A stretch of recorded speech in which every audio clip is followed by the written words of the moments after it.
اور قرآن پاک لا کر کے جنید بغدادی کے سامنے رکھا اور کہا ہے جنید کیا یہ میرے نبی کی تصویر نہیں ہے؟ آنکھیں دیکھنا ہو تو پڑھو ما زاغ البصر وما طغى، چہرہ دیکھنا ہو تو پڑھو والضحى واللیل اذا سجى، ہاتھ دیکھنا ہو تو پڑھو وما رمیت اذ رمیت ولکن اللہ رمی، اگر قدم دیکھنا ہو تو پڑھو لا اقسم بهذا البلد وانت حل بهذا البلد، اگر سینہ دیکھنا ہو تو پڑھو الم نشرح لك صدرك ووضعنا عنك وزرك، اگر اس نبی کی گفتار دیکھنا ہو پڑھو وما ينطق عن الهوى ان هو الا وحی یوحى، اس محبوب کی عطائیں دیکھنا ہو تو پڑھو انا اعطیناک الکوثر۔ کیا بات، واہ واہ، نعرہ تکبیر۔ قرآن اگر پڑھنا ہے تو کنز الایمان سے پڑھا کرو، جہاں بریلی کا امام یہ بھی بتائے گا قرآن پڑھنے والا اپنے نبی کو یہ نہیں کہے گا میرا نبی میرے جیسا تھا یا اس کا علم ایسا تھا ویسا تھا،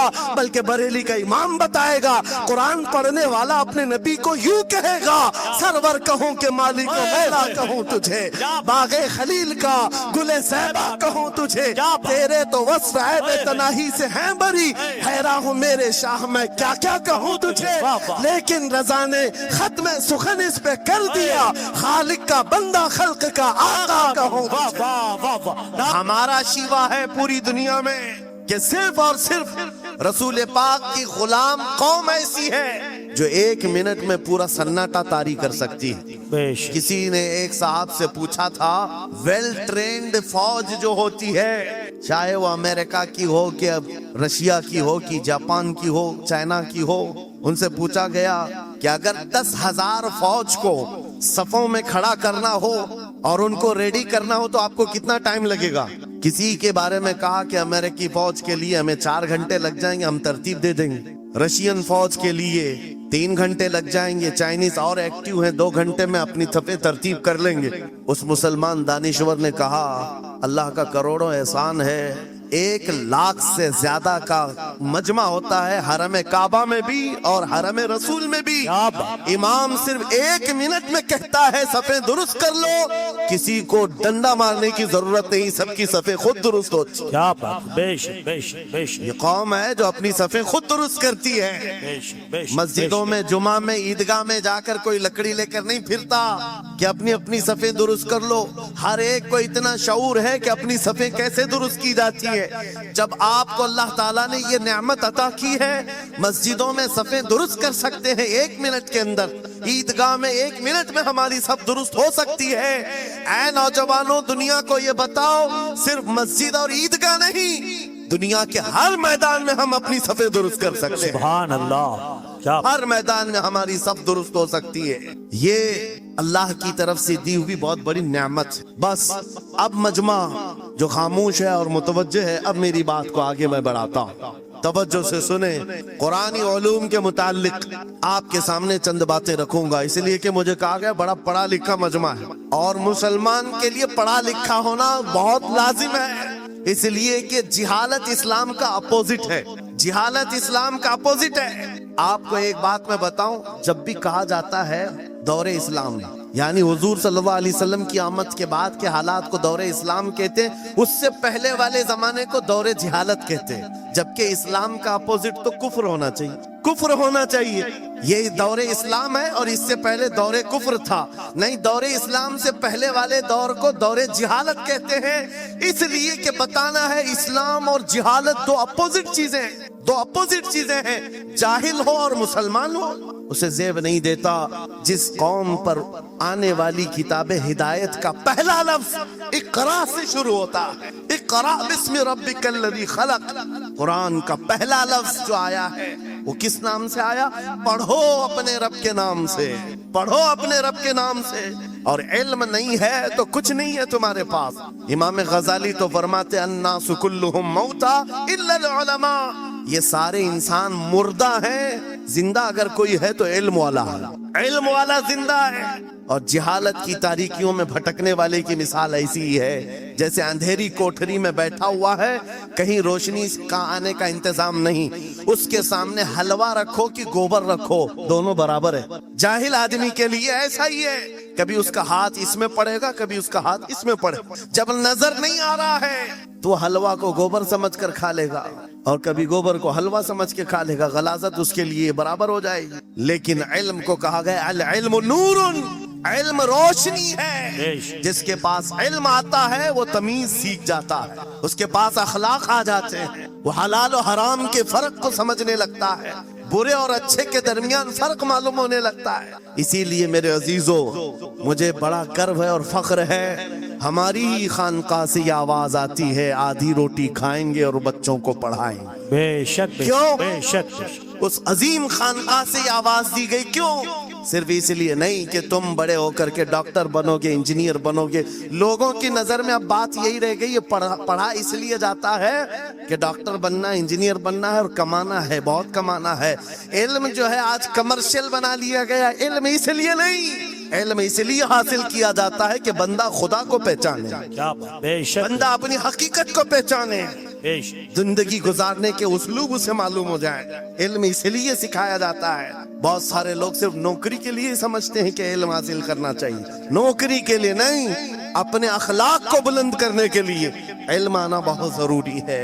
میرے عزیزو، قرآن عظیم وہ ہدایت کی کتاب تمہارے پاس آئی، اس قوم کے لیے المیہ نہیں ہے تو اور کیا ہے، جو کتاب علوم کا ذخیرہ ہے۔ آج دنیا اس کتاب پر ریسرچ کر کر کے نئے علم و فنون حاصل کر رہی ہے۔ اس کتاب کو تو ہم مردوں پر پڑھنے کے لیے رکھے ہیں۔ وہ قرآن عظیم جو ہدایت کی کتاب اور سارے علوم کا سر چشمہ ہے، اس کتاب کو کہاں پڑھتے ہیں؟ میتوں پر۔ کسی کا انتقال ہو گیا تو تیجے میں پڑھیں گے، چہلم میں پڑھیں گے، نویں میں، 20ویں میں پڑھیں گے۔ وہ ایصال ثواب کے لیے صرف رکھا گیا، اور اس سے تھوڑا آگے بڑھ گئے تو قسم کھانے کے لیے قرآن۔ آؤ چلو ہم قسم کھاتے قرآن پہ ہاتھ رکھ کر کے، قرآن پہ ہاتھ رکھ کے۔ میاں کیا قرآن قسم کھانے کی کتاب ہے؟ قرآن کی وہ آیت میں نے سب سے پہلے پڑھی، اللہ فرماتا ذالک الکتاب لا ریب فیہ، یہ وہ کتاب ہے جس میں شک کی گنجائش نہیں، اور یہ ہدایت ہے پرہیزگاروں کے لیے۔ اور قرآن میں 3 جگہ یہ لفظ آیا ہے، ھدی للناس، ھدی للمؤمنین، ھدی للمتقین۔ یہ سارے انسانوں کے لیے بھی ہدایت ہے، یہ سارے ایمان والوں کے لیے بھی ہدایت ہے، اور پرہیزگاروں کے لیے بھی ہدایت۔ سب ہدایت الگ الگ انداز سے حاصل کرتے ہیں۔ بارش ایک ہی ہے برسنے والی، زمینیں الگ الگ ہیں۔ بہت نرم زمین ہو تو وہ زمین بارش سے فائدہ زیادہ اٹھاتی ہے، اور تھوڑی سی اوبڑ کھاپڑ زمین ہو تو وہاں سے فائدہ کم آتا ہے۔ بارش ایک ہی ہے، قرآن بارش ہدایت ہے۔ جس کے دل کی زمین جتنی نرم ہوگی اتنا وہ اس سے ہدایت اٹھائے گا، سبحان اللہ، بے شک، واہ۔ اتنا اس سے فائدہ اٹھائے گا۔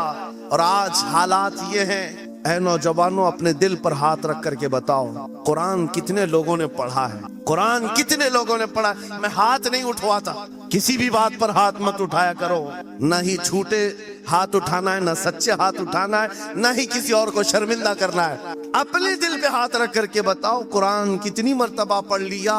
کیونکہ قرآن پاک، بہت سارے لوگ یہ سمجھتے ہیں مدرسے میں بچپن میں ایک بار پڑھ لیا تو اس کا ہدیہ ہو گیا، ختم ہو گیا ہے، اب اس کے بعد پھر ہماری میت پہ ہی پڑھا جائے گا، اسی لیے تو قرآن کے علوم سے ناواقف ہو گئے۔ ارے سمجھنا تو دور کی بات، دیکھ کر کے پڑھنا بھی مشکل ہے۔ آج لوگوں کا دیکھ کر پڑھنا مشکل ہو گیا قرآن۔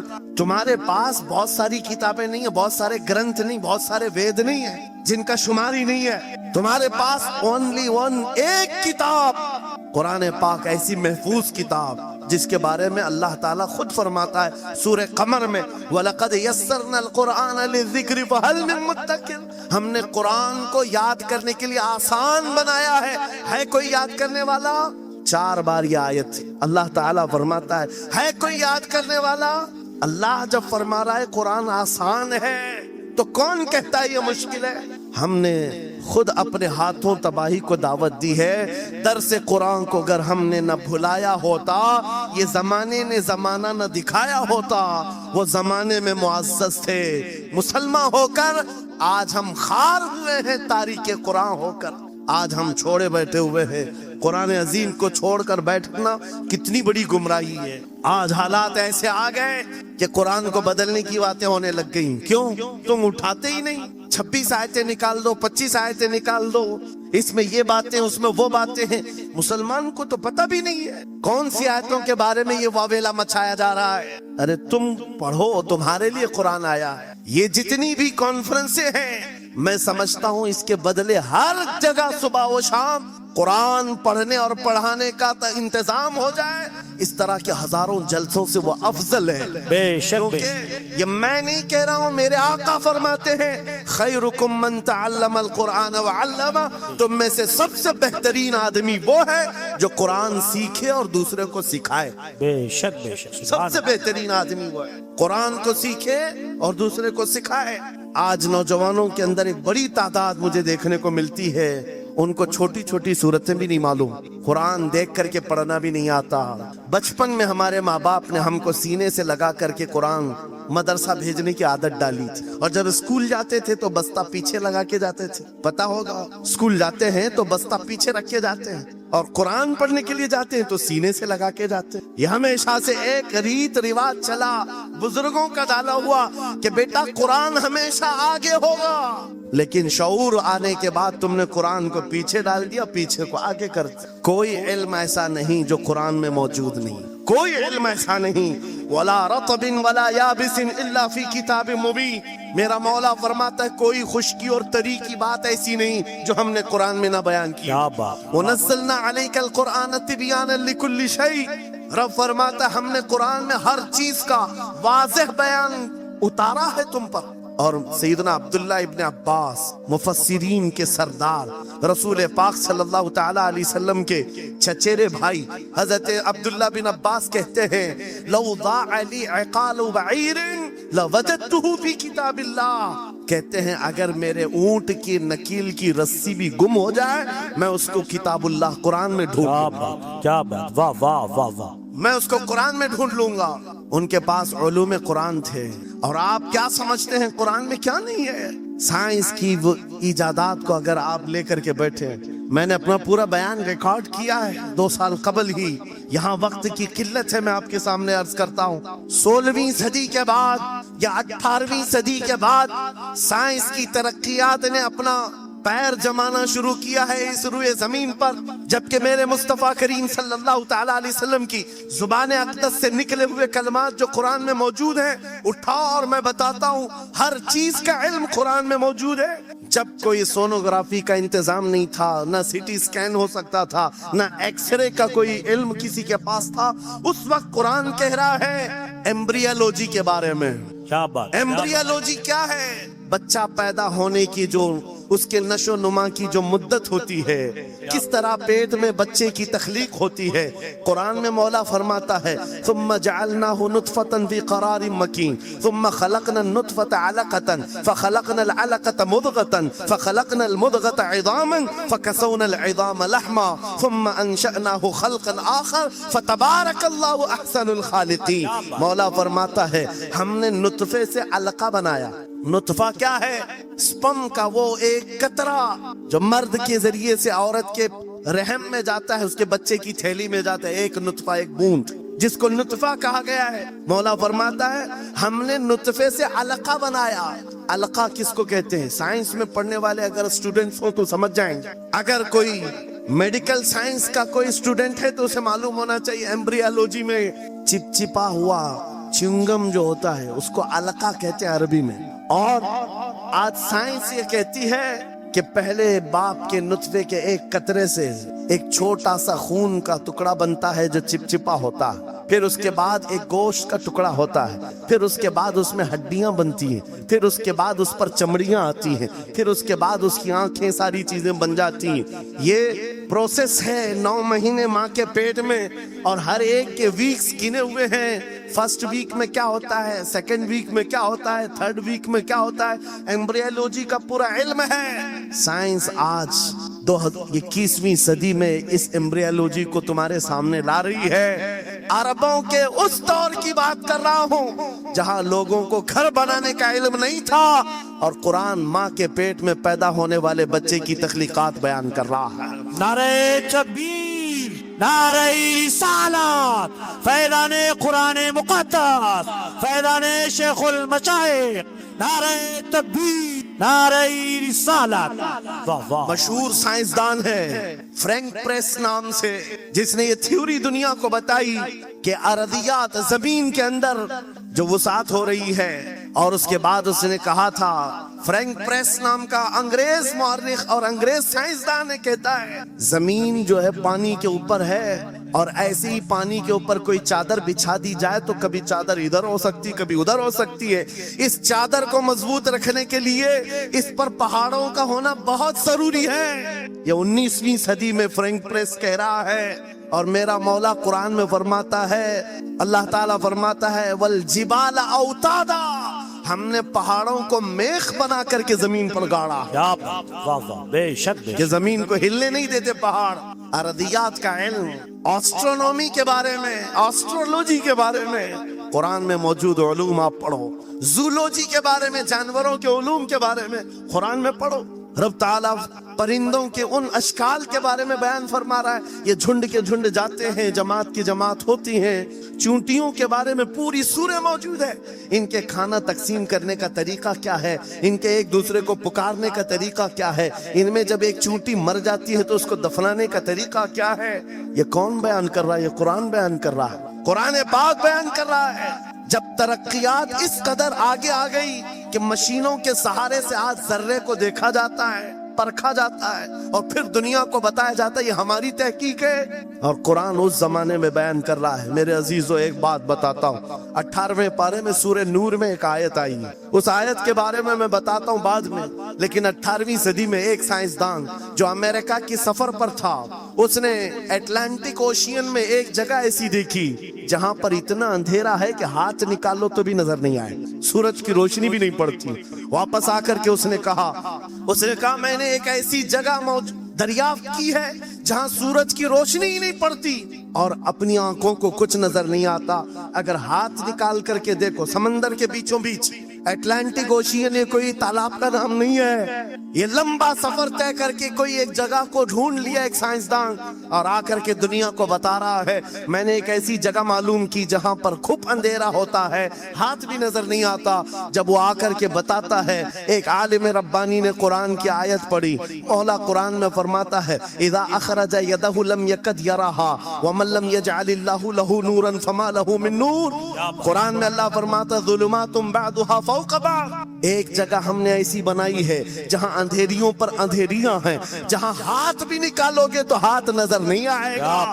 قرآن میں 1400 سال پہلے یہ جب بات آئی، اس سائنسدان کو بتایا گیا، یہ تو اللہ نے قرآن میں بیان کیا ہے۔ اب اور تعجب کی بات کیا ہے سنو، وہ آیا سائنٹسٹ، کہا یہ کس کی بیان کی ہوئی کتاب ہے؟ کہا محمد رسول اللہ کی، مکہ میں پیدا ہوئے، مدینے میں زندگی گزاری، آخر دن کی۔ اس نے کہا میں ان کے بارے میں جاننا چاہتا ہوں، ہو سکتا ہے وہ سمندروں کے بہت بڑے ماہر تھے، وہ سمندری علوم کے بارے میں بہت کچھ جانتے تھے، انہوں نے زندگی کا بہت سارا حصہ سمندروں کے سفر میں گزارا ہوگا، اس زمانے میں ان کو اٹلانٹک اوشین میں موجود یہ اندھیرا کیسے پتا چلا؟ تعجب کی بات ہے، حیرت کی بات ہے۔ جب اس سائنسدان سے کہا گیا اے عزیز، حقیقی بات تو یہ ہے کہ پوری 63 سالہ زندگی میں میرے آقا ایک بار بھی سمندر کے پاس نہیں گئے، ایک بار بھی اتفاق نہیں ہوا۔ تب وہ کہتا ہے جو بندہ کبھی سمندر کے سفر پر گیا ہی نہیں اور وہ اٹلانٹک اوشین میں موجود اندھیریوں کی بات کرتا ہے تو پھر یہ اپنے پیٹ سے نہیں، یہ اللہ کی بات کر رہا، کیا بات، بے شک بے یہ شک خالق سمندر کی بات کر رہا ہے بے شک۔ جس نے وہ اندھیریاں پیدا کی۔ میرے عزیزو، آپ سے میرا خطاب اس لیے ہے کہ جو ذخیرے اللہ تعالیٰ نے ہماری کتاب مقدس میں رکھے ہیں، اس کو حل کرتے کرتے لوگوں کے بال سفید ہو گئے، اور تم تو اخلاق سیکھنے کے لیے ایسے لوگوں کے پاس جاتے ہو جن کو پیشاب کرنے کا طریقہ نہیں معلوم۔ کیا بات، بے شک۔ قرآن کے علوم کیا کم ہے تمہارے پاس؟ اب میں آتا ہوں، یہ تو سائنسی باتیں ہو گئی، میتھمیٹکس تو پورا قرآن میں اتنا ہے، بیان کرتے کرتے میں صبح کر ڈالوں۔ قرآن پاک کے عددی اعجازات، قرآن پاک کے حساب، ریاضی، میتھمیٹکس کے فنڈے، بہت کچھ ہے، فزکس کے بارے میں ہے، جغرافی کے بارے میں ہے، الجبرا کے بارے میں ہے، سائنس کے بارے میں ہے۔ یہ تمام علوم تو ایک مثال کے طور پر میں آپ کے سامنے رکھ رہا ہوں، لیکن افسوس میں اس قوم سے بات کر رہا ہوں جس قوم نے قرآن کو چھونا بھی بند کر دیا ہے۔ جا کر کے دیکھیں، آج ہی جا کر کے دیکھیں، گھروں کے اندر تمہارے ٹی وی، فریج اور واشنگ مشین تو دھول سے صاف ہوں گے، روزانہ صاف کرتے ہوں گے، قرآن کو ہفتے ہو گئے کبھی چھوا بھی نہیں، گرد جمی ہوئی، دھول لگی ہوئی ہے۔ قرآن کے ساتھ یہ ناانصافی بند کر دو، قرآن کے ساتھ یہ دوہرا معیار بند کرو. آپ کو پتا ہے قیامت کے دن میرے آقا فرماتے ہیں جو دو چیزیں جس کی حمایت میں آ گئی اس کو جنت میں جانے سے کوئی نہیں روکے گا, اور دو چیزیں جس کے خلاف کھڑی ہو گئی پھر اس کو دوزخ میں جانے سے بھی کوئی نہیں روک سکتا. حضور سے پوچھا گیا وہ دو چیزیں کیا ہیں؟ حضور فرماتے ہیں جس کی حمایت میں رمضان اور قرآن کھڑے ہو گئے اس کا جنت میں جانا طے ہو جاتا. کیا بات, واہ واہ. اور جس کے خلاف کھڑے ہو گئے رمضان اور قرآن, حضور فرماتے ہیں پھر اس کا دوزخ میں جانا طے ہو جاتا. اللہ اکبر. اللہ کے رسول دانائے غیوب کائنات کے سردار میرے آقا دعا کرتے ہیں اللہم اجعل القرآن حجتا لنا لا حجتا علینا. یہ میرے نبی کی دعا ہے, آپ توجہ کریں. حضور جب یہ دعا کر رہے ہیں اے اللہ قرآن کو قیامت کے دن میرا حمایتی بنا, میرے خلاف نہ بنا. کیا بات, واہ. صاحب قرآن خود کہہ رہے ہیں قیامت کے دن اس کو ہمارے خلاف نہ کھڑا کر, قرآن کو ہمارا حمایتی بنا. اے لوگوں ہم کون سی زندگی گزار رہے آج؟ بہت دور ہم آ چکے ہیں, بہت دور ہم آ چکے. آج قرآن کی تعلیم کو بھی اتنا سستا سمجھا جاتا ہے, اتنا سستا کہ آپ کے پاس اگر بچے کے پاس ٹائم ہوا تو مدرسہ بھیجو, نہیں تو چھوڑو جائے. مدرسوں میں آنے والے وہ بچے جن کی ناک بہ رہی ہو, کپڑے ڈھنگ کے نہ ہو, قاری صاحب اور حافظ صاحب خود ہی اس کو صاف بھی کریں, خود ہی پڑھا کر کے بھی بھیجیں. کیا تم اپنے وقت کی مشہور کانوینٹ اسکول میں بھی اسی طرح اپنے بچوں کو بھیجتے ہو؟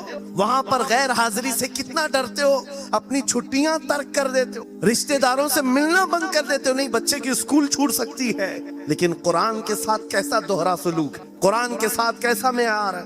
آپ کو میں بتاتا ہوں, امام ہمارے سراج الامہ امام اعظم ابو حنیفہ رضی اللہ تعالیٰ عنہ اپنے بیٹے کو جس قاری قرآن کے پاس پڑھنے کے لیے بھیجا کرتے تھے, قاری صاحب نے امام اعظم کے بچے کو پورا قرآن پڑھا دی. ناظرہ قرآن کی بات کر رہا ہوں. جب پورا قرآن بچے نے پڑھ لیا تو امام اعظم ابو حنیفہ کو یہ مبارکبادی دی گئی کہ آپ کا بچہ پورا قرآن پڑھ چکا ہے حافظ صاحب کے پاس. تو امام اعظم بڑے تاجر تھے اپنے زمانے کے, انہوں نے کیا کیا, اس قاری صاحب کو 4 لاکھ درہم نذرانے میں بھیجا. سبحان اللہ. کتنا؟ 4 لاکھ درہم, چاندی کے سکے ہوتے تھے. امام اعظم ابو حنیفہ نے جیسے ہی قاری صاحب کے پاس جو قرآن پڑھائے تھے یہ نذرانہ بھیجا, ان کے پاس یہ نذرانہ پہنچا. 4 لاکھ تو چھوڑو, آج کے زمانے میں 4,000 بھی کسی کو دیتا نہیں. حافظ قرآن اگر کسی بچے کو پڑھایا ہے, اور میں مانگ بھی نہیں رہا ہوں قوم سے, امام اعظم کی بات بتا رہا ہوں. جب نذرانہ قاری صاحب کو پہنچا انہوں نے دیکھا 4 لاکھ درہم میرے پاس آئے, اتنی بڑی رقم, بچے کو خالی قرآن ہی پڑھایا تھا. دوڑے دوڑے واپس امام اعظم ابو حنیفہ کے دولت کدے پر آ گئے, گھر پر آئے, کہا حضور آپ سے میں یہ پوچھنا چاہتا ہوں کہ غلطی سے تو یہ رقم میرے پاس نہیں آ گئی, یہ کس لیے دی گئی ہے؟ کہا کہ یہ تو آپ نے قرآن بچے کو پڑھایا, میں نے ہدیتاً بھیجا ہے. کہا حضور صرف ناظرہ قرآن ہی تو پڑھایا, اتنی بڑی رقم. امام اعظم ابو حنیفہ نے کہا قاری صاحب آج چلے جاؤ, اور اپنے بیٹے کو بلایا, ادھر آ بیٹا, کل سے اس حافظ کے پاس پڑھنے کے لیے تو ہرگز نہیں جائے گا, کل سے اس کے پاس تو علم حاصل کرنے نہیں جائے گا. بچے نے پوچھا حضور کیا ہو گیا؟ کہا جو بندہ میرے 4 لاکھ درہم کو قرآن سے بڑا سمجھتا ہے میں اس کے پاس اپنے بیٹے کو نہیں پڑھا سکتا. کیا بات, واہ واہ. میں نے تو قرآن کا ایک حرف کی قیمت نہیں ادا کی, اس نے قرآن کے اوپر میری رقم کو سمجھ لیا. اللہ. آج ہم نے قرآن کو کہاں سمجھ لیا ہے؟ وہ امام اعظم ابو حنیفہ فرماتے ہیں جو قرآن سے زیادہ مال کو اہمیت دیتا ہے اس کے پاس بچوں کو پڑھاؤ بھی مت, نہ پڑھاؤ. عزیزان گرامی وقار, ہمارا یہ دوہرا سلوک, ہمارا یہ دوہرا معیار قرآن کے ساتھ جو ہماری ناانصافی ہے ہمیں اخلاقی پستی میں لا کر کھڑا کر چکی, اخلاقی پستی میں لا کر کھڑا کر چکی ہے. ارے ہم دیکھ رہے ہیں غیرہ غیرہ نتو کھیرا ہمیں سکھانے آ رہا ہے, بڑھانے آ رہا ہے کہ تمہیں ڈیولپمنٹ کے بہت ساری چیزیں بتائی جاتی ہے کہ تمہاری پرسنالٹی ڈیولپمنٹ کیا ہوتی ہے. علی گڑھ والے تو نوجوان بہت سارے جو اسٹوڈنٹس ہیں جانتے ہوں, BA کر لیا, MA کر لیا, BCom کر لیا, یا کچھ بھی کر لیا, ڈگری حاصل کر لیا.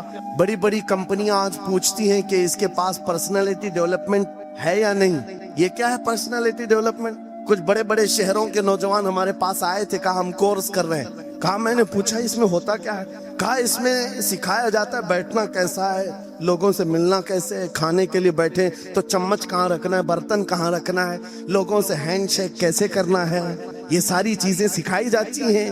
میں نوجوانوں سے پوچھا کہ اچھا کتنے مہینے کا؟ کہا کہیں 6 مہینے کا، کہیں سال بھر کا. کہا افسوس ہے اس قوم پر جس کا رسول آیا تھا یہ کہتے ہوئے بعثت لأتمم مکارم الاخلاق، میں سب سے بلند اخلاق سکھانے کے لیے دنیا میں آیا ہوں.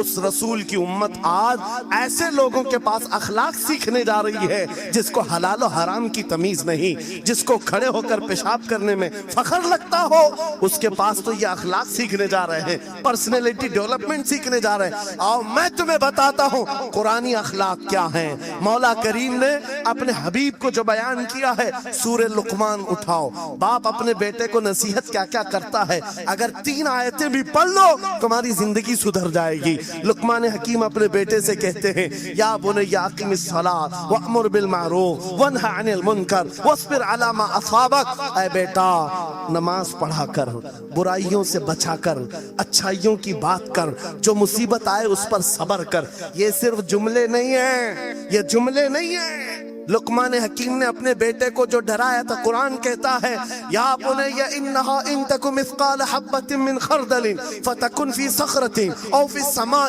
او فی الارض یأتی بها اللہ. آج ہر باپ کو چاہیے کہ یہ نصیحت اپنے بیٹے کو کرے. کیا بات، ہر باپ اپنے بچے کو یہ بات بتائے. سنو کیا لقمان کہتے ہیں، بیٹا برائی اگر تو نے کر لیا یہ مت سمجھنا کہ میں رات کے اندھیرے میں چھپ کر لیا.